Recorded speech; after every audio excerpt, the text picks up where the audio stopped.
Bien, veremos ahora neurosis. Nos basaremos sobre todo en la posición subjetiva en el Edipo de la neurosis.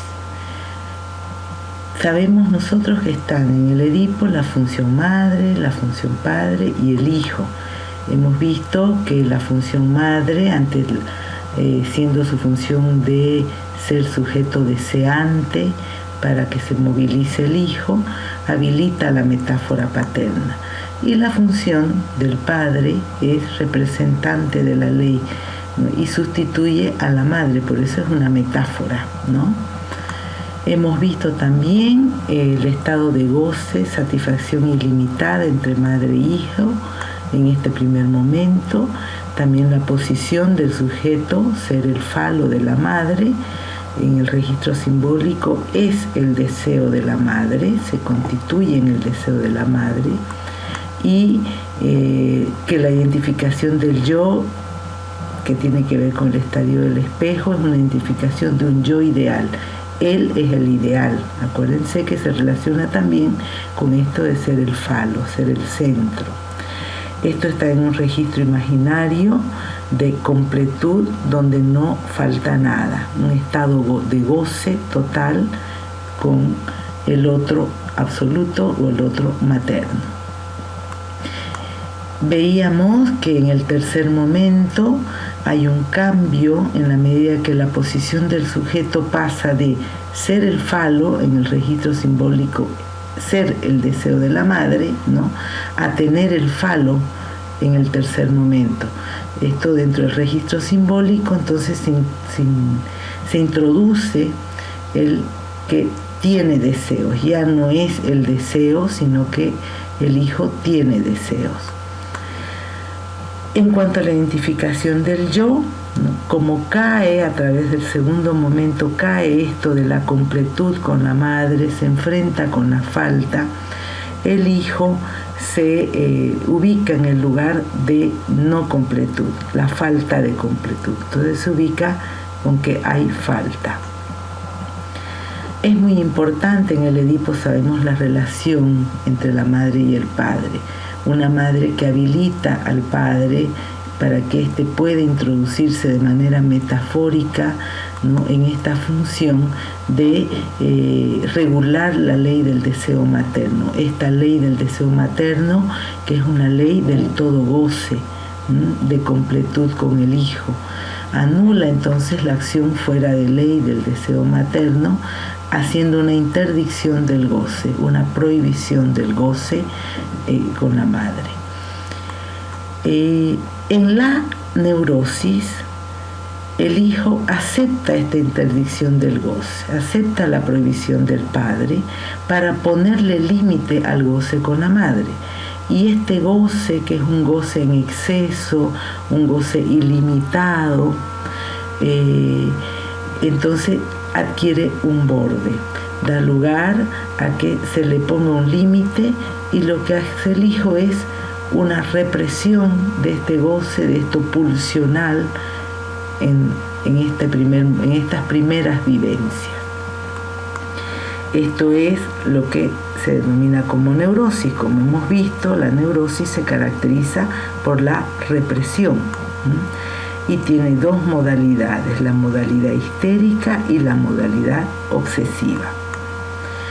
Bien, vamos a ver ahora la neurosis en relación a la falta, esto que lo veíamos acá. ¿Qué sucede en la neurosis con el registro imaginario de la falta de completud, cuando hay falta?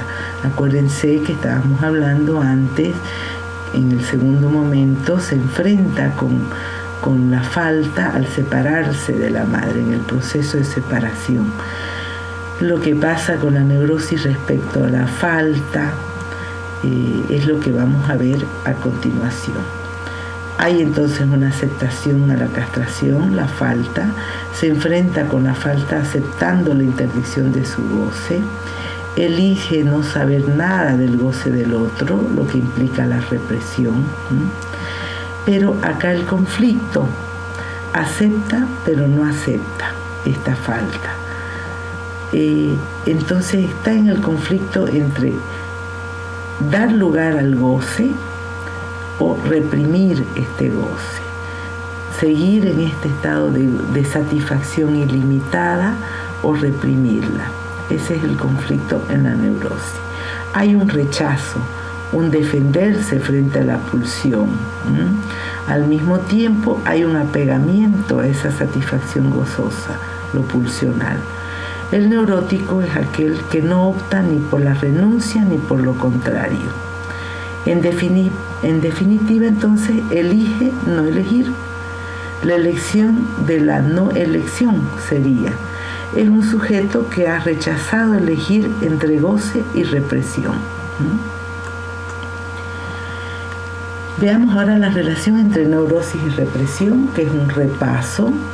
Acuérdense que en la teoría de la represión es el mecanismo defensivo central en la neurosis, es el primer aporte original y fundamental que hace Freud.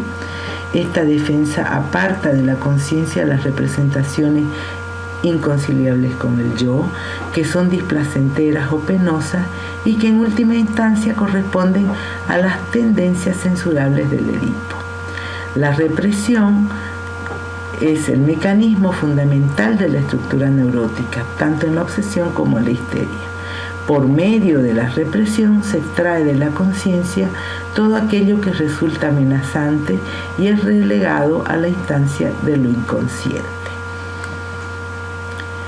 Ante una representación intolerable, si recuerdan, para el sujeto que está ligado a una satisfacción pulsional, surge la represión. La represión, separar la representación intolerable del afecto que originalmente estaba ligado a ella. En la histeria, el afecto se traslada al cuerpo, dando lugar al síntoma de conversión.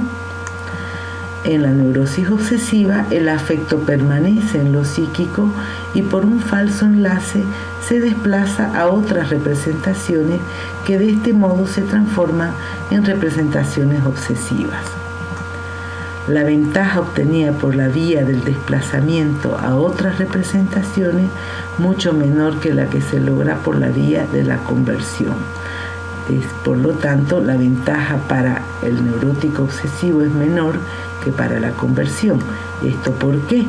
Porque en la conversión histérica, el montante de afecto trasladado al cuerpo logra desaparecer completamente o casi del psiquismo, dando lugar a esa bella indiferencia que caracteriza la histeria que muchos sujetos histéricos tienen hacia sus síntomas de conversión. ¿Esto qué quiere decir? Que cuando se desplaza la representación al inconsciente y el afecto se une a otra representación, acuérdense que se produce el síntoma conversivo. Se transforma en un dolor que es un afecto, que es psíquico, se transforma en un dolor físico. Entonces, a la histérica es como que nada le pasa. Por eso hablamos de la bella indiferencia de la histérica. En cambio, en el obsesivo, el afecto permanece desplazado sobre otras representaciones bajo la forma de ideas que se imponen a la conciencia: escrúpulos, reproches, culpas, castigos, penitencias y otros. En el obsesivo no se puede deshacer de las representaciones en realidad, se desplaza sobre otras representaciones, ¿no? Pero queda en su psiquismo, no queda convertido en algo corporal como pasa en la histérica. Entonces la histérica muy fácilmente puede hacer una negación, negar que ella tenga alguna problemática psíquica. En cambio, el neurótico obsesivo no puede negarlo, se angustia más al ser que se da cuenta que son representaciones que vienen de sí mismo. La neurosis no soporta el deseo insatisfecho. Acuérdense, hemos dicho antes, su problema es aceptar la falta. Es decir, acepta la falta, pero no acepta no llegar a algún momento a la completud. Entonces, la posición frente a la falta es: hay un deseo, Acuérdense que el deseo surge porque algo nos falta, pero lo vive con insatisfacción, tanto en la histeria como en la neurosis obsesiva. Y de esto es de lo que se queja, ¿no? La característica de la neurosis es la queja, ¿no? Se queja de qué, del otro, por tu culpa, porque él me hizo, porque ella me hizo, porque me pasó, ¿no? Siempre un otro tiene la culpa. ¿Y a quién se queja? Siempre al otro, ¿no? Siempre su relación está en esa alienación al otro que es el culpable de que tenga deseos insatisfechos, de tener faltas, de no estar completo, ¿no? Y de ese otro se queja y siempre es a otro también que se queja. Por eso se habla de la neurosis como hazañas de sufrimiento, ¿no? El goce, como ya han visto, se relaciona con ese exceso de satisfacción que termina siendo un sufrimiento. Todo exceso produce un malestar, produce un sufrir. El neurótico trata de asumir como propio el deseo del otro, por ejemplo, sus doctrinas, su ética, y por eso luego se siente insatisfecho. Siempre se está comparando con el otro. ¿Qué pasa en la histeria? Específicamente, el otro la ha defraudado. Siempre en esta situación de tener deseos insatisfechos, ¿verdad? De no soportar la falta, la no completud. El otro la ha defraudado. Se queja porque el otro no la completa. Su posición es el otro sea todo para ella. Esto la coloca en el lugar de ser la reina del deseo. Ella siempre está deseando, siempre está queriendo que el otro le dé y nada la termina de satisfacer. En la obsesión, el otro es feliz, el otro tiene lo que él no tiene. Se queja porque no completa al otro también, ¿no? Su posición es ser todo para el otro. Él necesita que el otro a través de él esté completo, porque si el otro se queja, si el otro desea algo es porque le falta. Y acuérdense que como neurosis no pueden soportar la falta. Ser todo para el otro es su posición y esto lo ubica en el lugar de ser amo del deseo.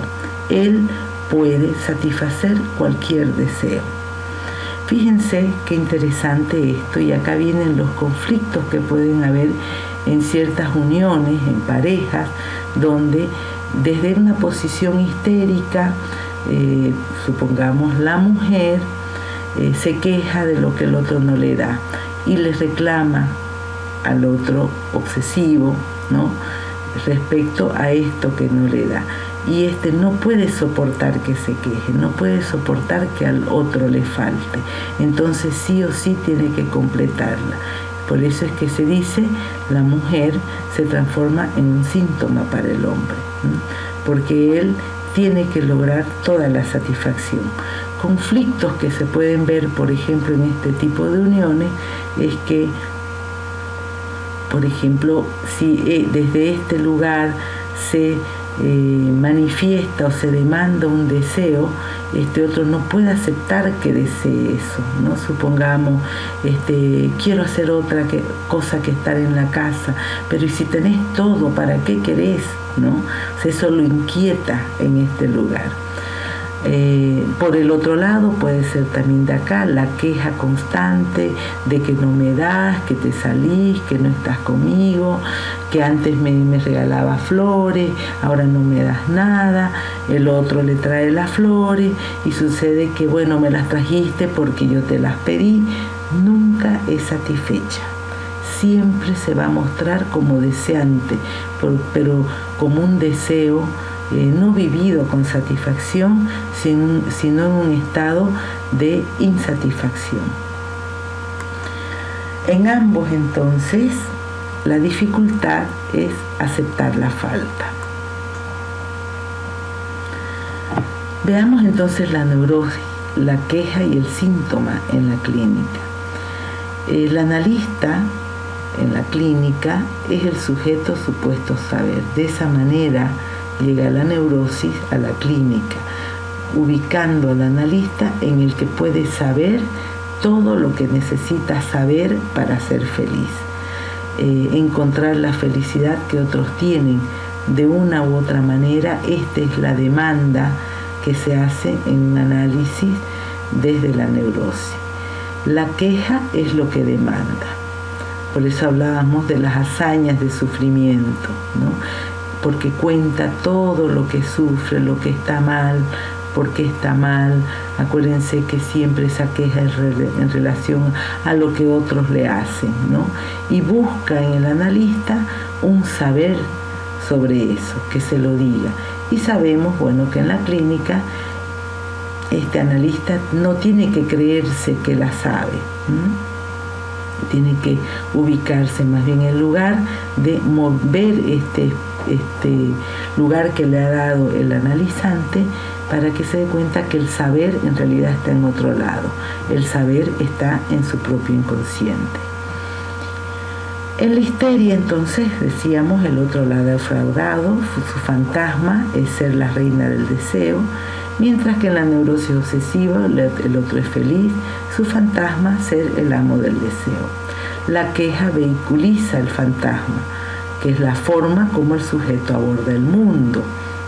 Si se recuerdan, hablábamos del fantasma como la interpretación que hace el niño del deseo de los padres, para ubicarse a partir de ese deseo que él interpreta, ¿no?, en un lugar desde donde se va a posicionar para abordarse en la realidad, en el mundo. Lacan sostiene que la estructura de una neurosis es esencialmente una pregunta, que más allá de ver los síntomas, podemos ubicar en la palabra, en lo que dice el sujeto, ¿no?, el tipo de neurosis que es. La neurosis tiene la estructura de una pregunta, dice Lacan, y que la diferencia entre la histeria y la neurosis obsesiva es la naturaleza de esta pregunta. Cada uno tiene una forma distinta de dirigirse en sus preguntas. Mientras que en la neurosis obsesiva tiene que ver con la pregunta por la existencia del sujeto, en la histeria el sujeto se pregunta por su posición sexual. La histeria se pregunta: ¿soy un hombre? ¿Soy una mujer? O más precisamente, ¿qué es una mujer? Su deseo es insatisfecho, sujeto que siente injustamente privado del falo. No soporta la cuestión de su deseo, sino ante aquel que supuestamente lo tiene. Se queja y lo demanda. La problemática de tener es el centro del deseo histérico. Quiere tenerlo todo, la completud. En la neurosis obsesiva, el neurótico obsesivo se cuestiona la contingencia de su propio existir, ser o no ser, y se cuestiona por la muerte. No puede tolerar el deseo porque es enfrentarse con la incompletud, con la falta. El otro no debe demandar nada, él tiene que completarlo. No puede haber deseo insatisfecho. La cuestión de su deseo es tender hacia un imposible, la completud, la perfección. Agrega Lacan, además, nosotros habíamos visto antes cómo Freud trataba también dentro de la neurosis la fobia, que la fobia, ¿no?, puede estar como forma de la neurosis, a veces considerándola como síntoma histérico, a veces tomándola como una estructura particular. Vamos a ver ahora, para poder entender esto que hemos teorizado, los casos clínicos de Freud, ¿no? Un caso de histeria y un caso de obsesión. El caso Dora y el caso del hombre de las ratas.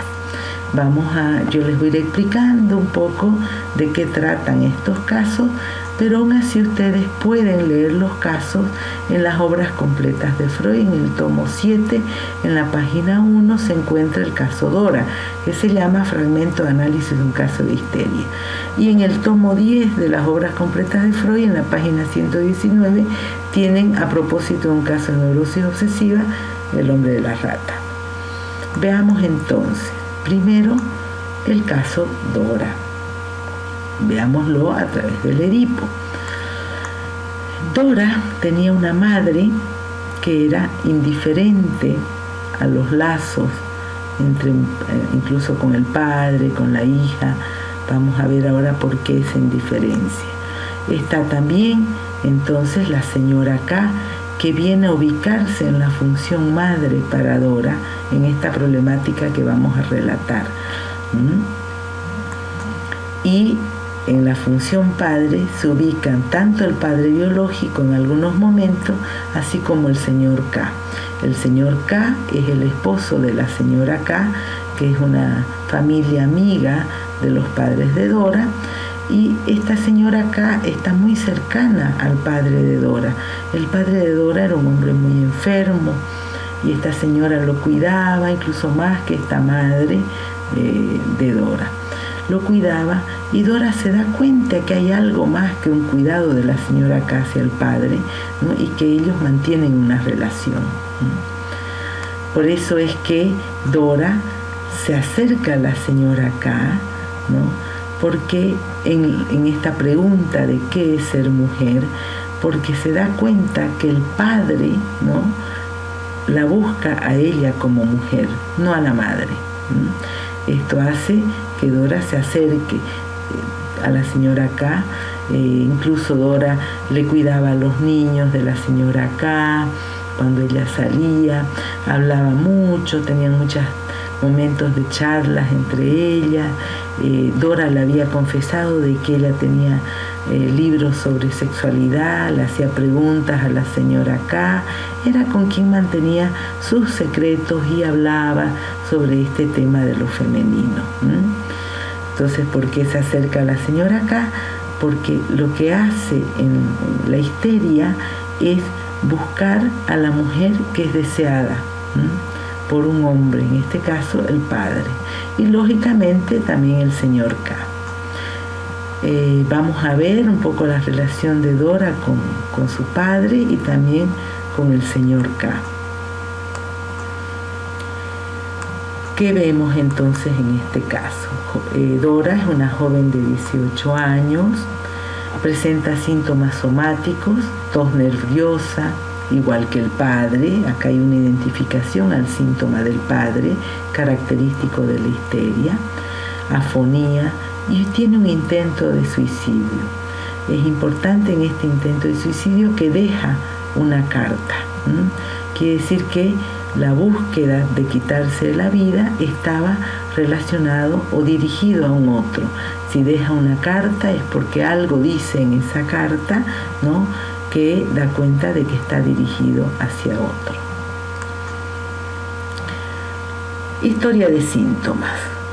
A los 8 años tiene enuresis, igual que el hermano, otra vez identificada con el síntoma de otro, en este caso el hermano. Tiene disnea, dificultades para respirar, disminución del estado de ánimo, problemas en el comportamiento. Todo eso a los 8 años.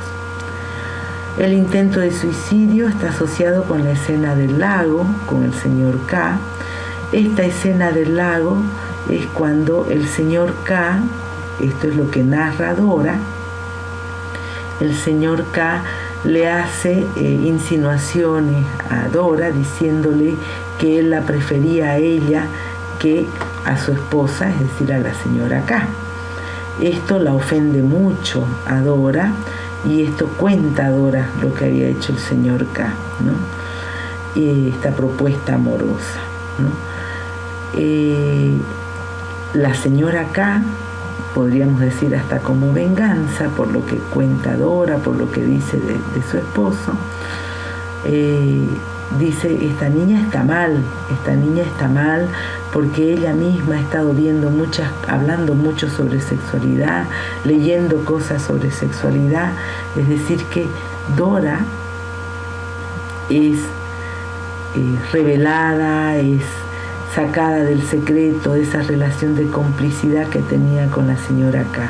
Entonces Dora también empieza a plantear de que la señora K, ¿no?, y su papá estaban juntos. Dora es acusada de ver enciclopedias y leer libros prohibidos. Entonces, todas estas cosas, esto que se desata es lo que da lugar al intento de suicidio. Acá nuevamente, fíjense que el intento de suicidio está en relación o está dirigido a otro. Estas personas, el señor K con la escena del lago, la señora K que la desilusiona contándole sus secretos a los demás, ¿no? Es lo que son los que tienen la culpa de lo que le pasa. Es muy curioso porque Dora desde muy tempranamente sabía de la relación de su padre con la señora K. Sin embargo, eso no es lo que le genera conflicto. En realidad eso a ella le sirve, ¿no?, para poder tener a alguien, ya que la madre no se ponía en ese lugar, a alguien, ¿no?, a quien hacer la pregunta de qué es ser mujer. Vemos entonces a una Dora que se queja por defraudación del otro, como veíamos teóricamente, la señora K y el padre.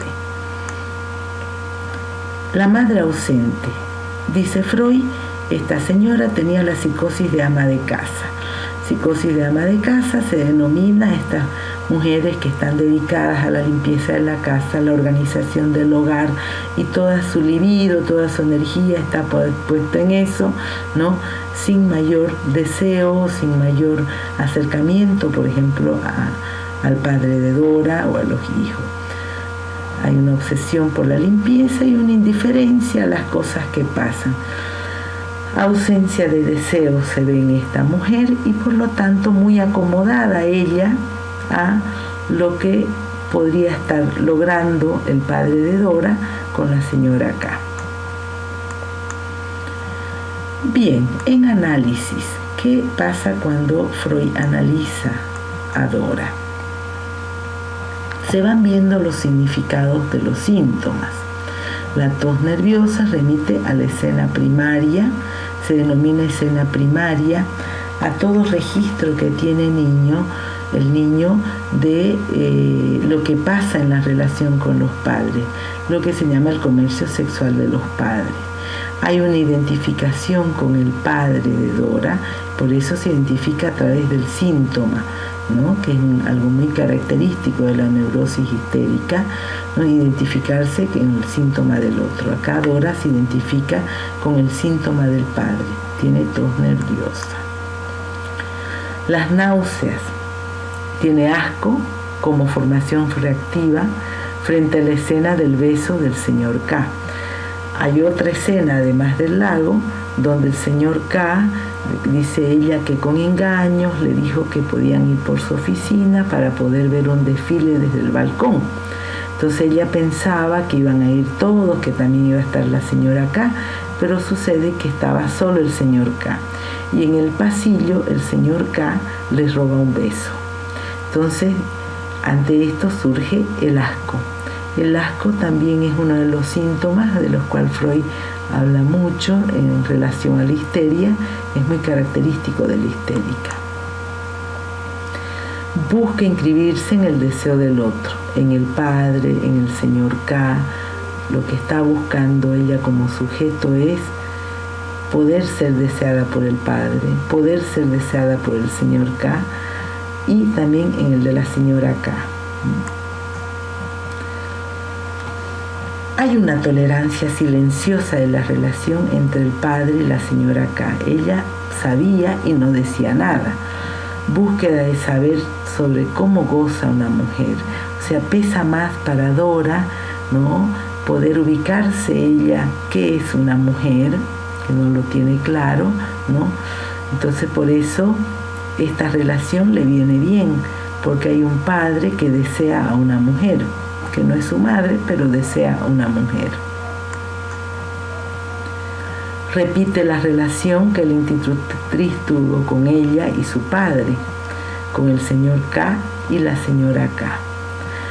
La institutriz contó en algún momento, así muy por encima, como para que Dora lo escuche, que el padre de Dora estaba buscándola a la institutriz de ellos.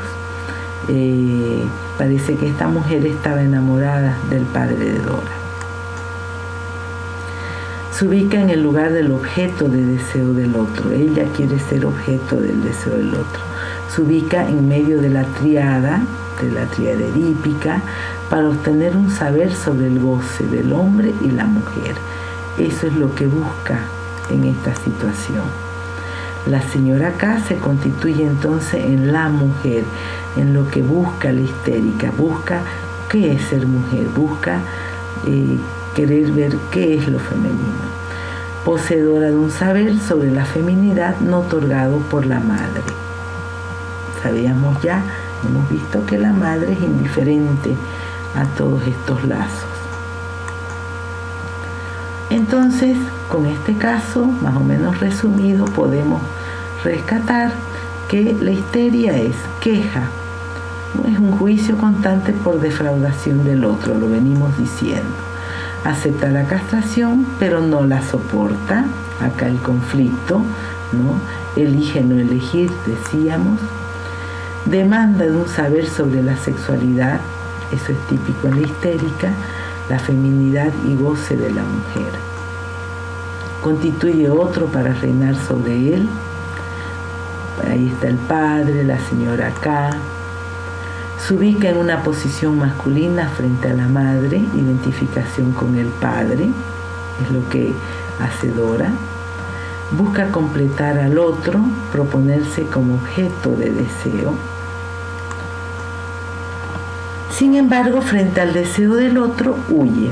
Eso lo vemos en el juego de la seducción y la huida, que es muy típica también en la histeria, que lanza ciertas señas, ciertos signos hacia el otro, como el coqueterío, por ejemplo. El otro se aproxima y cuando el otro ya está buscando lo que ella le propone, ella le dice que no.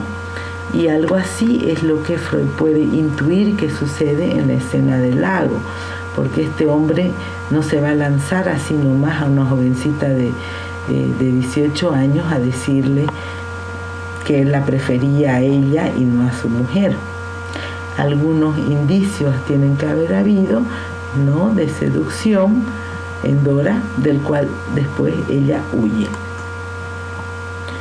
Mecanismo prevalente, la represión y la somatización, que es lo que vimos como la conversión. El síntoma somático tiene una significación que remite a la sexualidad reprimida, lo que hemos estado viendo, que tiene que ver con el goce, con la pulsión reprimida. Es muy resistente a la interpretación, es resistente al análisis, porque hay un goce en el síntoma.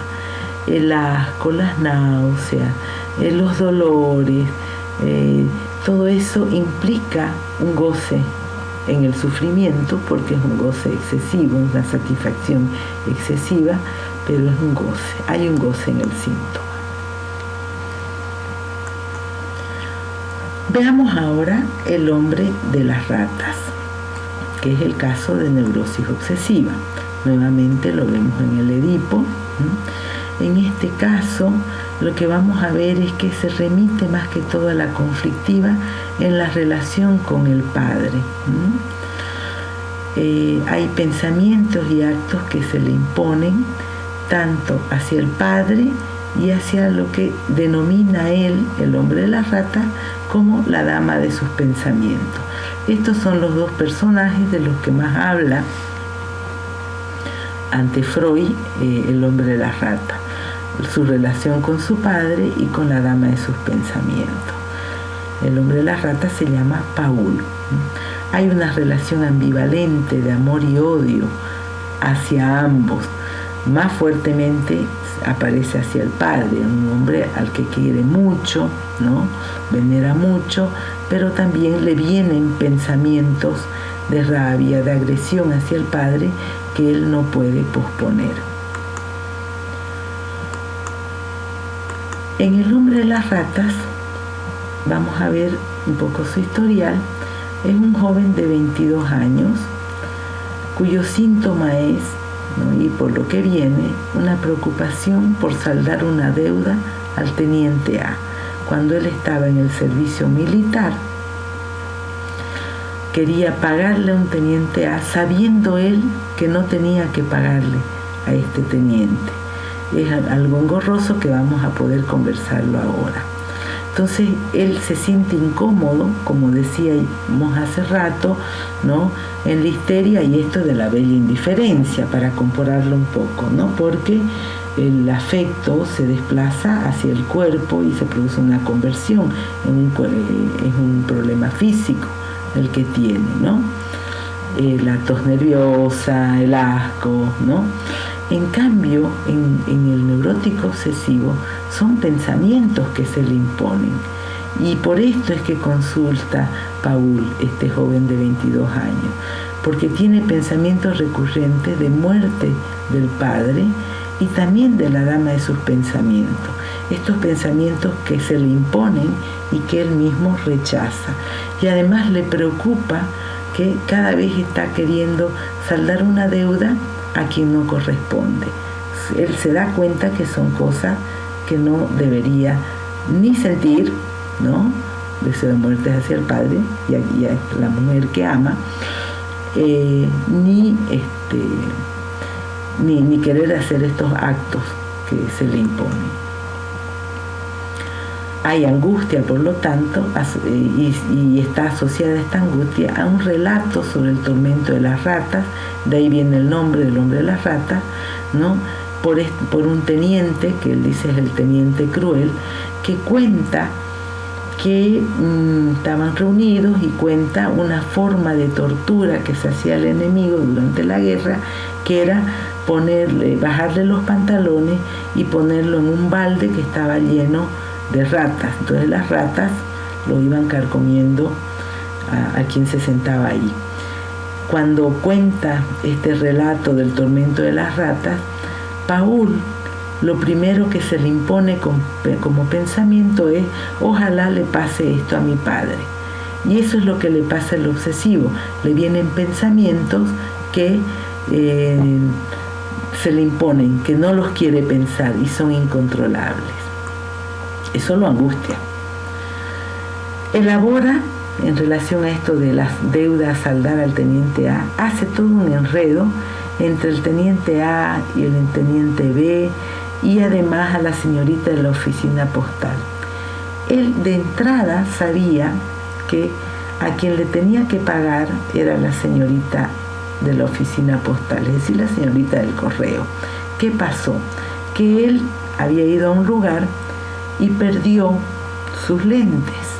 Y cuando pierde sus lentes, esta señorita, que sabía que eran de él, ¿no?, paga para enviárselos al otro lugar donde él estaba. Pero él se había confundido porque este teniente B le había dicho: te lo pagó este otro teniente. Pero hubo una confusión. El teniente B pensó que lo había pagado este otro teniente, el teniente A. Pero ya sabía Paul que era esta señorita la que lo había pagado. Sin embargo, él se empeñaba en pagárselo al teniente A. Esto está muy relacionado con actos, ¿no?, que se impelen a hacer en el obsesivo. Y vamos a ver por dónde viene. Es característico el tema del erotismo anal, el carácter anal, la crueldad, ¿no?, todo esto que aparece como lo cruel en el obsesivo, pensamientos crueles, ¿no? Y el síntoma de él, esto que estamos viendo, la promesa de pagar, ¿no? Él tiene que pagar, imposibilitada por basarse en una premisa errónea. La premisa errónea es este entrevero que hizo acá, este enredo que hizo, ¿verdad? Entonces él arma todo un enredo para que pagar sea imposible. Son todas estas formas que tiene el obsesivo, ¿no?, de enfrentarse con lo imposible. Y en realidad sabemos que lo imposible es la completud. Lo imposible es no ser sujetos deseantes. Él no quiere estar en deuda. Pero esa deuda que él no terminaba nunca de pagar está asociada al padre, porque el padre había sido jugador y tenía deudas de juego y murió porque el padre ya había muerto, murió con dedos de juego. Y además le cuenta a Freud que el padre le había contado a él alguna vez, o había escuchado una versión dentro de la familia, que el padre estaba enamorado de una muchacha que no estaba a su altura, es decir, que una muchacha que era pobre, ¿no? Y que en realidad se casa con la madre de Paul por dinero. Esa es la historia que tiene Raúl de su padre. Y qué casualidad, ¿no? Estas dos cosas. Una, que él se pone también de deudor, identificándose con el síntoma del padre, ¿no? Es una deuda de su padre, de la cual él se hace cargo. Y él también, ¿no? La dama de sus sueños es esta mujer de la cual él está enamorada, la cual nunca se acerca, pero es su amor imposible. Es también una mujer como la que amó el padre, una mujer que no está a su altura. Cuenta también que en su infancia tenía pensamientos supersticiosos, actividad autoerótica, habla de la masturbación que tenía en la infancia y conductas agresivas. Por estas conductas agresivas era castigado por el padre. En análisis, ¿qué es lo que ve Freud con Paul? Hay un excesivo amor y veneración al padre. Esto tiene que ver con la formación reactiva, ¿no? Cuando se muestra algo que es excesivo, ¿no? O sea, muestra con un amor impresionante hacia su padre en todo lo que va relatando, es porque puede estar surgiendo como una reacción reactiva al odio, a la agresión, a la bronca que le tiene, ¿no? Entonces, pero esto aparece tal cual como pensamientos de muerte con relación a él, contra el padre, como hemos visto, hay sentimientos hostiles, y esto es lo que a él le angustia. Entonces hay una ambivalencia afectiva de amor y odio, característico esto en el obsesivo, al padre y también a la dama de los pensamientos. Por ejemplo, esta dama que es su amor,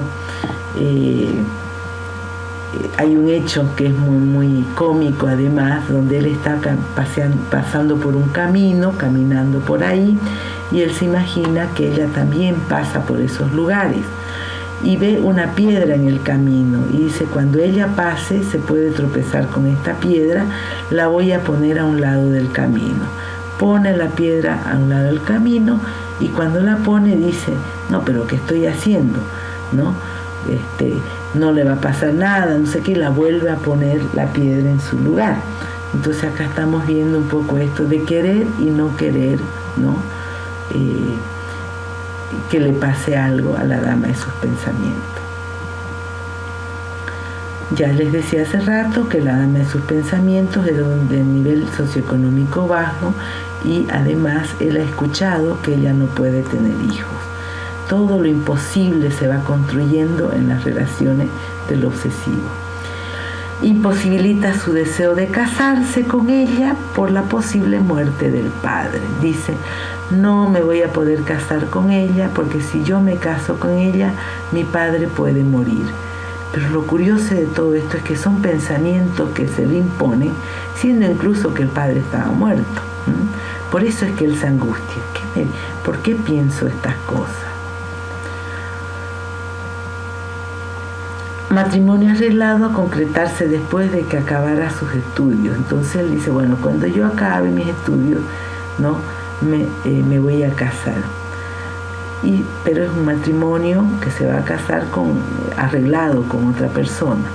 Imposibilita nuevamente el deseo, ¿no? Se enferma para no casarse.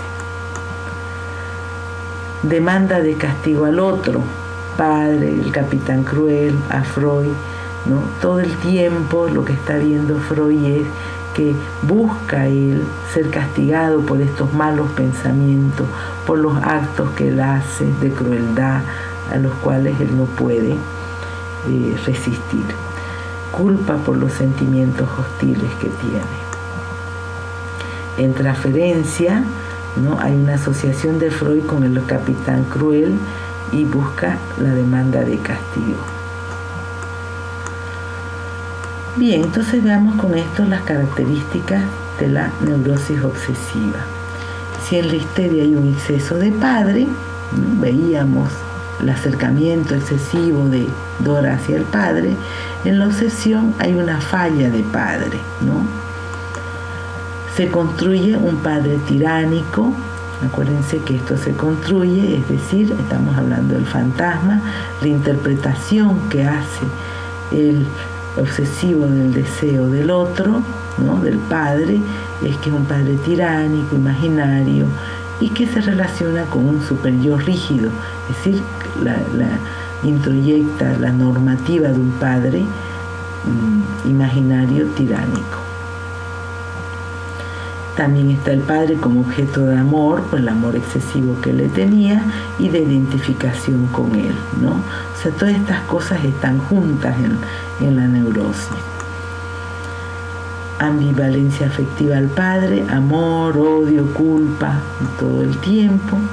Compulsión, acto que disminuyen la angustia. Hay un acto que él hacía para evitar los pensamientos negativos, ¿no? Él decía que, por ejemplo, si estaba lloviendo y escuchaba truenos, ¿no? Ustedes saben que primero se ve la luz, ¿verdad? El relámpago. Entonces él tenía que contar hasta 100, por ejemplo, hasta antes que se escuche el trueno. Porque si él no contaba hasta 100 hasta antes que se escuche el trueno, algo le podía pasar al padre o algo le podría pasar, ¿no? A su mujer amada. Esas son las compulsiones, a actos compulsivos. Hablamos ya de lo que es el deseo imposible, no siempre está construyendo la imposibilidad, pero con mucho dolor, con mucha insatisfacción, porque a la vez, esto es lo conflictivo, ¿verdad? A la vez lo que quisiera es que todo se pueda lograr, que se satisfagan todos los deseos. Y lo veíamos, el deseo imposible, siempre haciendo promesas basadas en una premisa errónea, siempre en la equivocación. Goce, hay un goce, acuérdense que el goce tiene que ver con una imposibilidad, con una insatisfacción, ¿no? Hay un goce, una satisfacción sufrida, ¿no? De la imposibilidad de cumplir con la promesa, con el mandato. Por eso es que no la cumple, ¿no? Siempre busca algo para no terminar. La deuda paterna, que fue asumida como propia, esto también es muy característico de ver en la clínica, ¿no? El mandato superyoico, teme posibles castigos. El obsesivo se adelanta a la demanda del otro, siempre quiere satisfacer y que al otro no le falte nada, lo hemos visto, por temor al castigo. Y su sexualidad infantil siempre va a remitir a la seducción, por lo que merece ser castigado, privado de todo goce.